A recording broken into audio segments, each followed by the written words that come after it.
something just unforeseen happens to a few of these teams, or injuries or something like that, and they kind of fall off. It could still be the Cowboys, although they've dropped to 3-3 now with 3 straight losses. They got beat by the Jets 24-22. Adam Gase gets his first win with New York. Sam Darnold was back. Right. I thought he looked really good. Yeah, he's a difference maker. The first thing they missed, again, we got to remember the last few weeks, they weren't on their backup quarterback. They were on their third string quarterback. There's a difference there. Third stringers, for lack of a better phrase, they usually suck. I don't know the way to say it. And they're not going to do. The backups usually are The not backups great. are exactly right. That's what I mean. So the third stringers are usually guys that are like camp arms, and he's a practice squad guy, and we like him because he's smart, just in case there's like danger, and we put him in, like people at least will know where to line up. But they don't do anything to back defenses off, and that's really where they missed, Sam Darnold, and then Trevor Siemian, who is a pretty good thrower, but Luke Falk really could not scare a defense down the field in any capacity. And you said it before we went on. You were like, man, Sam Darnold's so good in the pocket.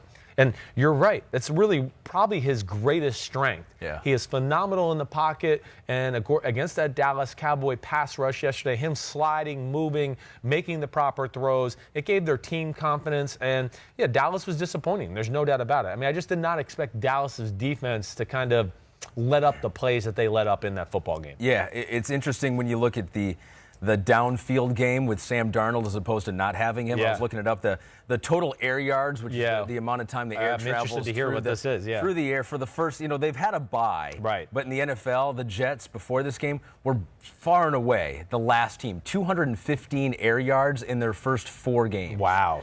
And for a little comparison, that's last in the league. Yeah. Dallas is number 1 with over 1,000 before yesterday. I can believe that.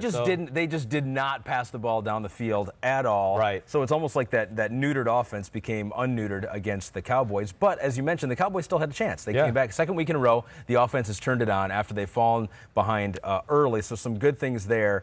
Didn't get the 2-point conversion.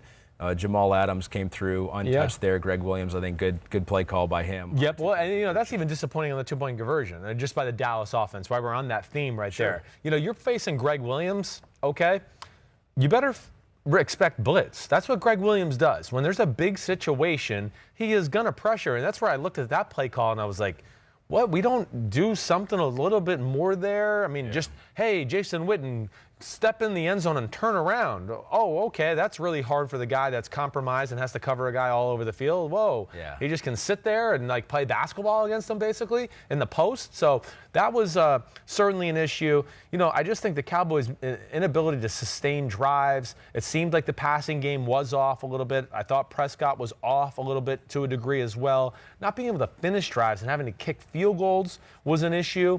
They didn't get maybe some of the big plays we've seen them get to start the year. And, again, really, you felt like the Jets were in control of the game for the most part until the very, very end. And I said this morning. Ezekiel Elliott, I know people are going to look at it and go, 28 for 105. Okay, I mean, that's less than 4 yards per carry. And the other thing I would just say to that is I have not been thrilled with the way he's looked to this point. Again, he's really good. Don't get me wrong. I'm not trying to say this guy's not a special running back. He is. But, the explosive, he needs to start running sprints again is what I need to say. You think missing camp has hurt him? I think missing camp has certainly hurt him. And I do feel like he looks like he's a step slow. I have no fear of Ezekiel Elliott if I'm a defense anymore. His rookie year and early in his second year, he was a home run hitter. He could go 70 yards on a screen or take it around the edge and you go, oh, there he goes, 80-yard touchdown. Holy cow, look at this big sucker run.